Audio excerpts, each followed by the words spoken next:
11 декабря 1994 года российские войска вторглись в Чечню. Так началась Первая Чеченская война, в результате которой погибли десятки тысяч мирных жителей и солдат.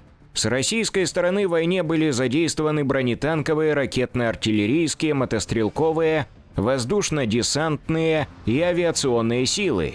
Кроме того, подразделения МВД и отряды милиции особого назначения. В ходе операции использовались армады самолетов, вертолетов, танков, БМП и тяжелой штурмовой техники. В начале войны количество личного состава федеральных войск составляло от 30 до 40 тысяч человек. С тем, как обострялась ситуация, федеральная группировка росла и со временем насчитывала уже более 100 тысяч военных. Всему этому противостояла созданная Джохаром Дудаевым регулярная чеченская армия. Она называлась ополчение и составляла меньше 15 тысяч человек. Учитывая огромный перевес военной техники и людях, Россия понесла в Первой Чеченской просто огромные потери. А сама война длилась 2 года, хотя в самом начале министр обороны РФ Павел Грачев уверял, что этот вопрос можно решить одним десантным полком за 2 часа. Сразу напрашивается аналогия с Украиной, которую россияне грозились захватить за 2-3 дня. Россияне рассчитывали на свою силу, на диспропорцию в силах с чеченцами, но они не просчитали боевой дух, который у чеченцев давал фору россиянам многократно. Они не просчитали этот боевой дух, не просчитали военные традиции, кстати говоря, чеченские, которые, скажем так, мотивировали многих воевать в очень рискованных условиях. Но и та же история с Украиной. На самом деле, таких аналогий между российско-чеченской и российско-украинской войнами больше, чем кажется на первый взгляд. Но сначала о том, как в Чечне все начиналось. После развала СССР Россия не могла смириться с потерей территорий, которые считала своими, поэтому прибегала к различным манипуляциям в странах бывшего Союза. В 1991 году в Чеченской Республике прошли парламентские и президентские выборы, победу на которых одержал генерал-майор Джохар Дудаев. Своим первым декретом он провозгласил о независимости Чеченской Республики Ичкерия от Российской Федерации. Это, конечно, не понравилось Кремлю. Тогдашний президент РФ Борис Ельцин считал, что у чеченцев нет права на обособленность от России. Кроме того, опасался, что примеру Чечни последуют другие автономные образования, как, например, Татарстан. Поэтому спустя какое-то время предложит Чечне членство федерации со специальным статусом. Предложение отклонили. Москва не могла допустить независимости Чечни, потому что она хотела остановить эту инерцию распада Совка, то есть Советского Союза.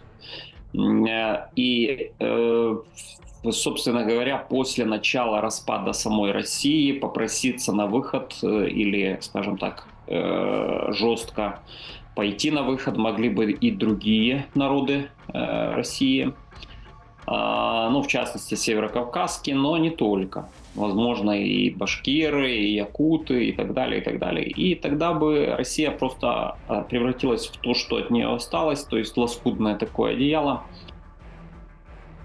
И, соответственно, грабить народы эти было бы гораздо сложнее. То есть их ресурсы. Потому что Москва привыкла жить как паразит, как паук, и для них был важен сам принцип подавления. Им нужно было, чтобы чеченцы не подали пример всем остальным.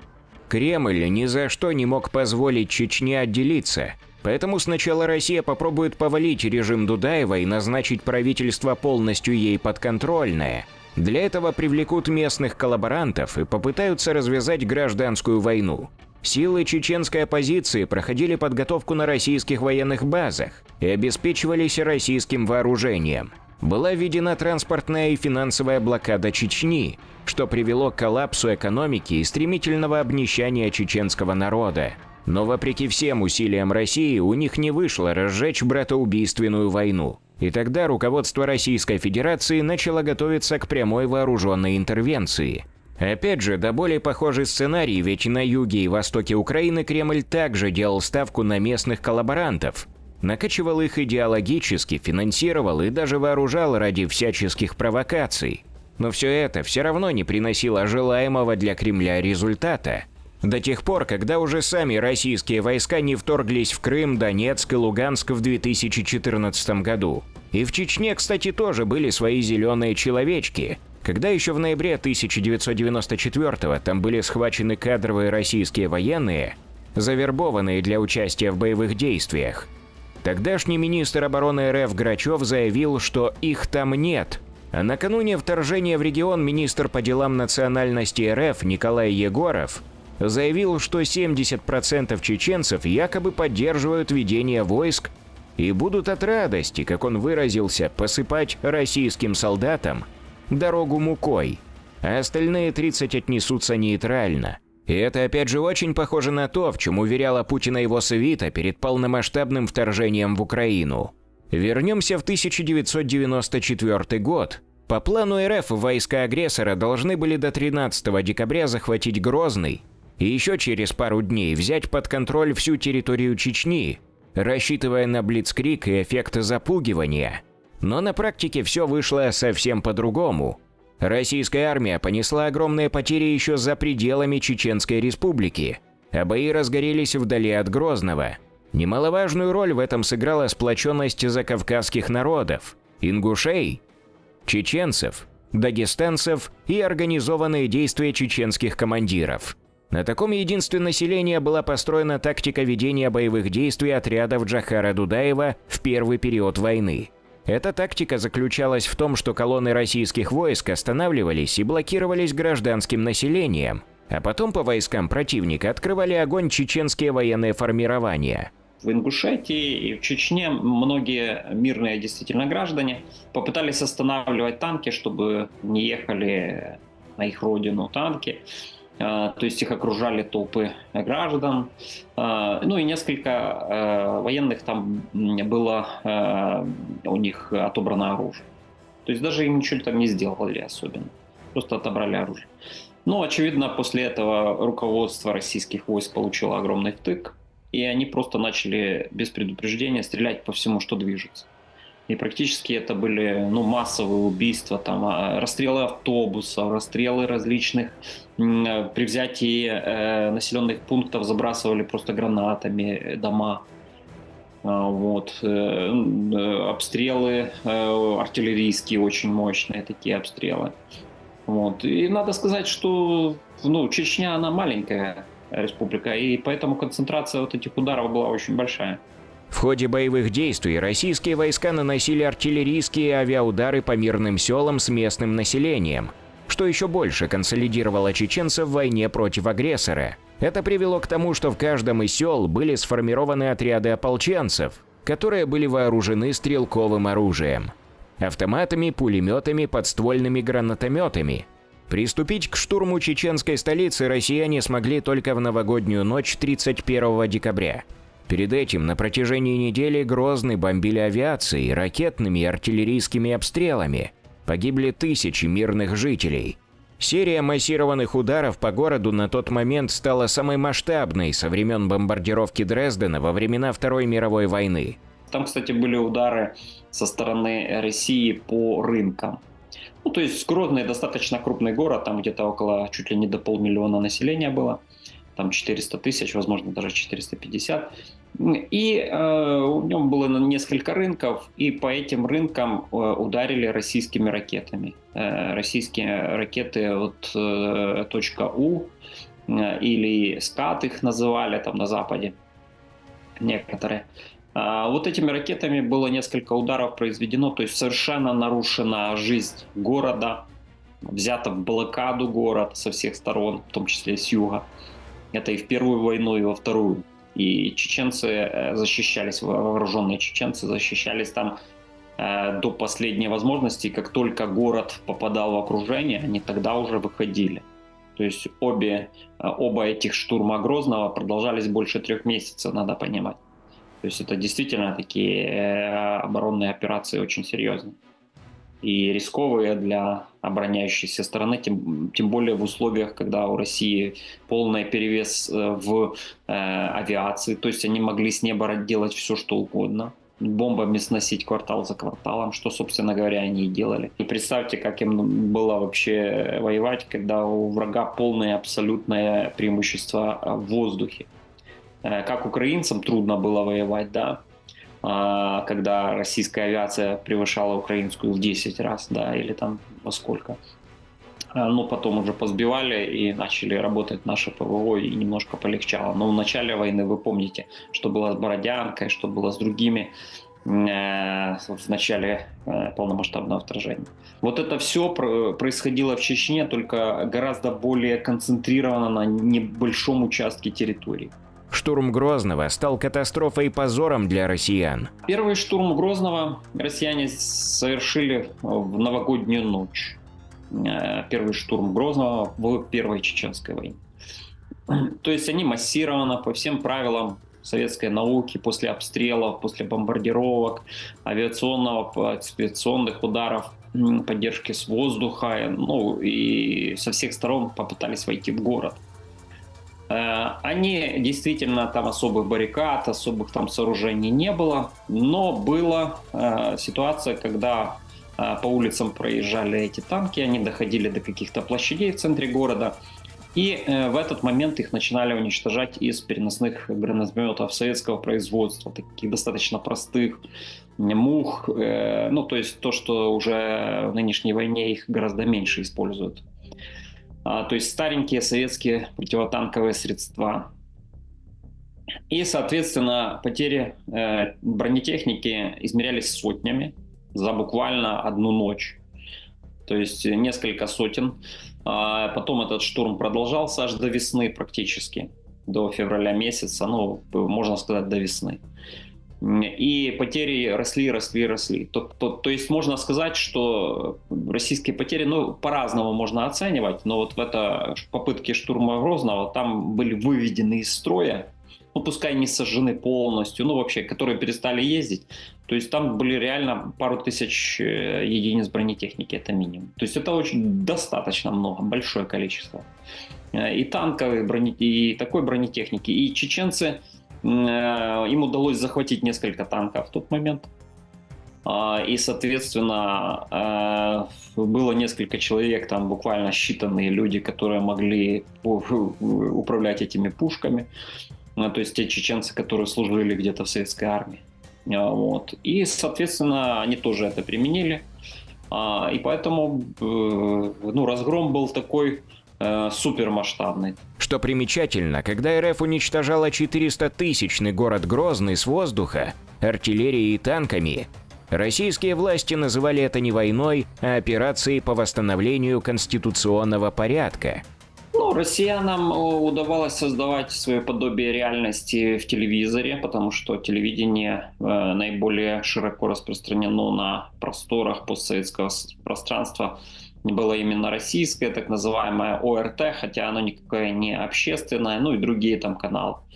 И, соответственно, они освещали российскую официальную позицию, и это особенно во время Второй Чеченской войны. Во время Первой там хоть минимальный плюрализм был какой-то, сохранялся в российских медиа в том числе. Во время Второй Чеченской войны уже никакого плюрализма не было, уже там была единственная точка зрения. И вот это восстановление конституционного порядка сводилось к массовым убийствам людей. Ну, то есть российский порядок вот такой был с массовыми убийствами людей, буквально геноцидного типа. Вот, и с потерями для чеченского народа, ну, это минимум в двух войнах 250 тысяч человек. Если посчитать, что, например, чеченцев было там 1 200 000 тысяч, или, ну, пускай даже 1,5 миллиона, хотя значительно меньше, то мы увидим, что это потери просто колоссальные, чуть ли не четверть или 1/5 часть всего народа. Напрашивается еще одна историческая параллель. Ведь сейчас в России запрещают называть войной происходящее в Украине. От СМИ требуют говорить о спецоперации российских войск. Как и 29 лет назад в Чечне, Москва не признает, что и армия бомбит и обстреливает мирные города, утверждая, что это якобы делают сами украинцы. Российские военные входили в Чечню под предлогом освобождения местных россиян от зверей, то есть граждан Чеченской Республики. Но знаете, откуда войска агрессора начали бомбить Грозный? Первым от бомбардировок начал потерпать поселок Трампарк. где компактно проживало русское население. Жилищные кварталы поселка были разбиты дотла. Было очень много жертв среди местного населения, в основном россиян. Да, россияне жили в Чечне, они были переселены массово на место изгнанных чеченцев после депортации чеченцев в 1944 году. И многие из них продолжали жить, и чеченцы их не особо, и, как говорят, как любят россияне говорить, выдавливали оттуда.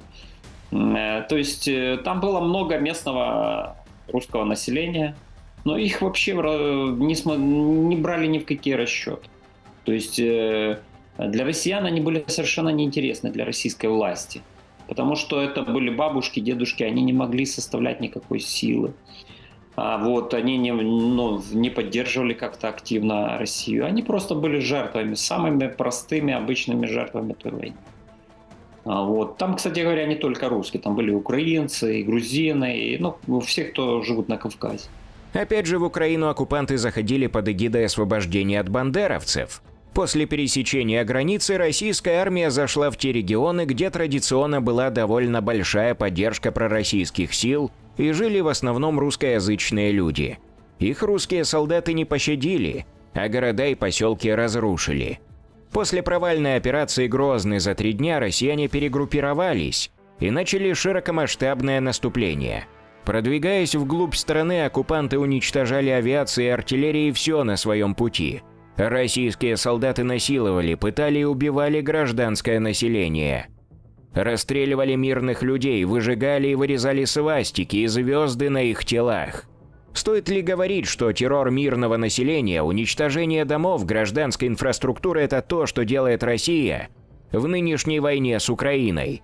А еще мародерство, что сейчас, что 29 лет назад, оккупанты забирают все, что видят. Свою бронетехнику забивают не только драгоценностями, но и посудой, вещами, телевизорами и холодильниками. В 1995-м федеральные войска начали наступление со всех фронтов, а чеченцы переместились в горные районы республики. В начале августа армия ополчения вернулась в Грозный, одновременно отбив несколько своих городов. В целом же эта война дорого стоила российскому народу. Вот почему после разгрома чеченцами вооруженных сил в Грозном секретарь Совета безопасности РФ генерал Александр Лебедь срочно прибыл в Чечню и, убедившись в полной небоеспособности российских войск, пошел на урегулирование конфликта. 31 августа 1996 он вместе с начальником штаба вооруженных сил Ичкерии Асланом Масхадовым подписали Хасавюртовские соглашения. Их итогом стало прекращение военных действий и вывод федеральных войск из Чечни. Также условия договора подтвердили, что по сути Россия в Первой Чеченской войне потерпела политическое, военное и моральное поражение. К подписанию мирных соглашений хасавюртовских привело прямое военное поражение россиян. Когда российские войска, которые были размещены очень густо в Грозном, буквально десятки тысяч войск, и в один момент туда со всех сторон вошли чеченцы, чеченские повстанцы, и заблокировали россиян в местах их дислокации. И после этого начали уничтожать. То есть для россиян продолжение такой войны значило бы полное уничтожение гарнизонов, которые были окружены в Грозном. Это, во-первых, то есть десятки тысяч трупов, грубо говоря, и деморализация полной остальной армии, которая совершенно была не готова к такой реальной войне, где не только они убивают, но и их убивают в большом количестве. То есть можно сказать, что отряд чеченцев, кто-то говорит, всего-навсего около 3000 человек. Но для городской войны это не так и мало, кстати говоря. 3000 человек, таких штурмовиков подготовленных и вооруженных, в общем-то, трофейным оружием.